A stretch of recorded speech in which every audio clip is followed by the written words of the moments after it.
Okay, kid, you're going to need to explain to me exactly how this happened, Sayla said, looking at Talion's spread eagle on the ground, looking completely wiped out. Do I have to? Talion said, still seeming exhausted, struggling for breath. Hey kid, understanding your abilities is part of controlling them, and it's a good chance that you might misunderstand something, so it's better if you explain what happened, that way I can try to put two and two together. How in the heck did you go for energy absorption and then end up spewing a gout of hot lava? Those are important things to know. Hey! They heard a voice shout from in the distance. Salus looked over, and Talion lifted his head for a moment to see that Rico was struggling, trying to push the large ball that she was affixed to, and getting basically nowhere with it. You talk over here! Rico can't hear!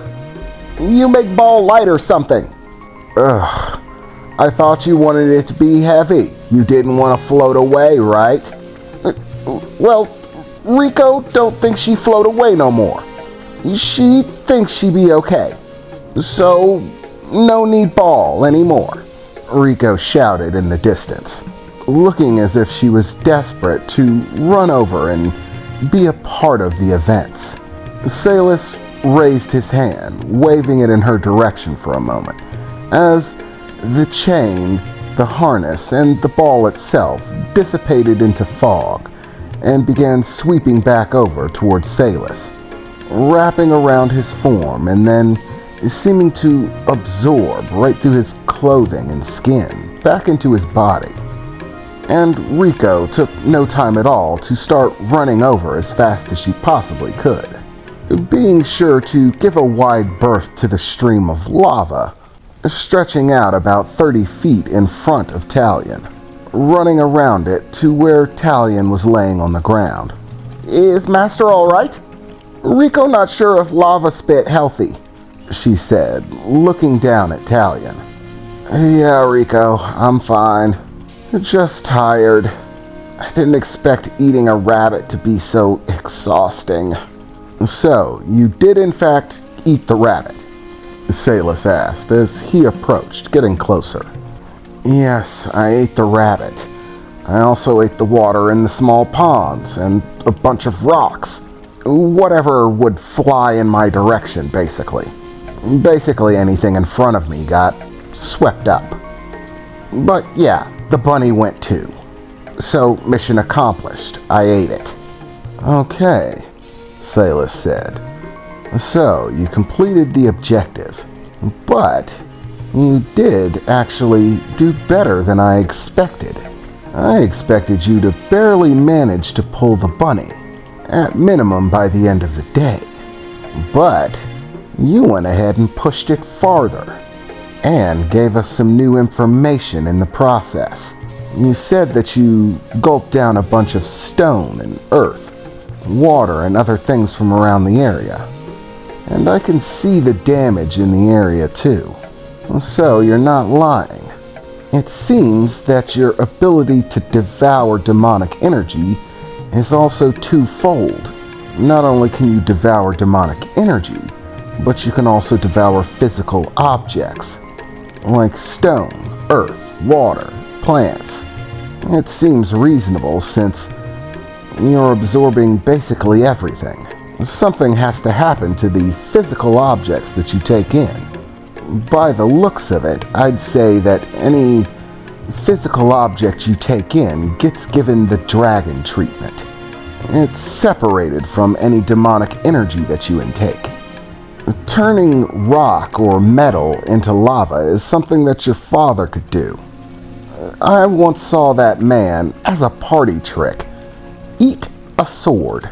Like a sword swallower for a circus. Except he didn't spit the sword back out. At least not how he ate it. No, he spit out a pool of molten metal. There was no wind or devouring of energy that went along with it. The way he explained it, a dragon's stomach is basically a cauldron of powerful energy. It's one of the strongest focal points for a dragon's life force and magical essence, and is subject to many magical elemental effects, depending on what type of dragon you are. So, apparently, just like your father, if you swallow down something that's solid, like metal or stone, then it gets melted down inside, and then you can just spit it back out. As it provides you no nutrients, at least it can provide you ammunition. You definitely gotta add that to the list of tricks to know about. This could be very beneficial to you in the future, Talion. You should take note of it. The ability to make hot lava on command is, well, a powerful one. It's not something that just anyone can do. I mean, seriously, think of the ways you could use this. Not just as a weapon, it's also very functional. How exactly is this functional? Talion said, trying to pick himself off the ground for a moment. Well, think about it, kid.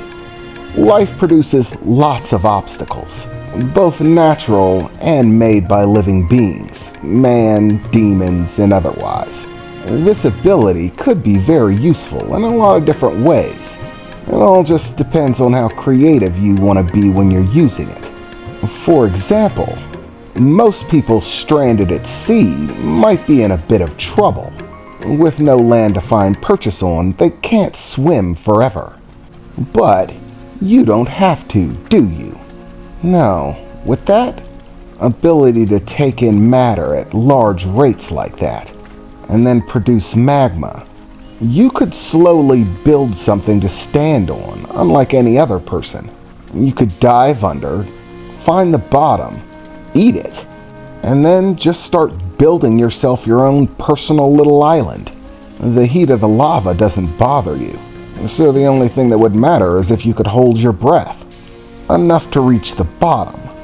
And that's just one way that I could think of this being useful. It might also be useful in other ways, like being able to build shelter. And then there's the obvious tactic of just melting down a bunch of stone or steel and spewing it at anyone who pisses you off, which is exceptionally useful. And I doubt that anyone who got hit by it would be, well, alive afterwards, unless they were exceptionally strong.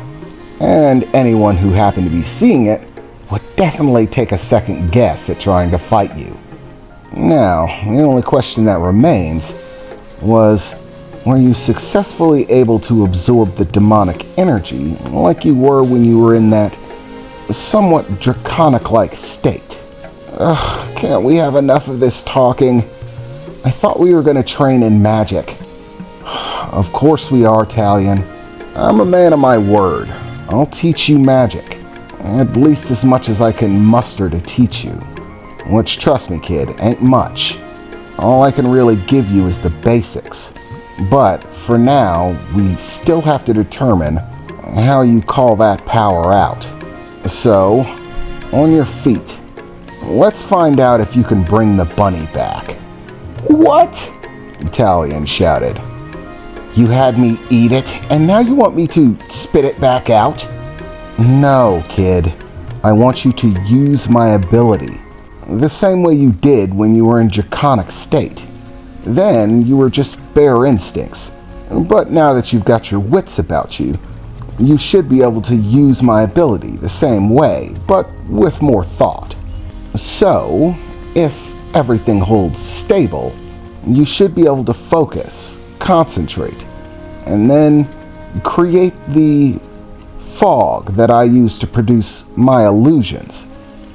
Drag the bunny out and create it, just the same as I did. Fine. If I make a bunny by summoning your stupid powers, then can I learn magic? You really have a one-track mind, kid. Most people might be a little bit more excited about all these abilities you're getting. But you are just focused on magic. Magic this, magic that. You're like a one-note guitar string or something. Like a record that's broken. Just keep playing the same old tune. Oh, shut up, Talion said, brushing himself off for a moment.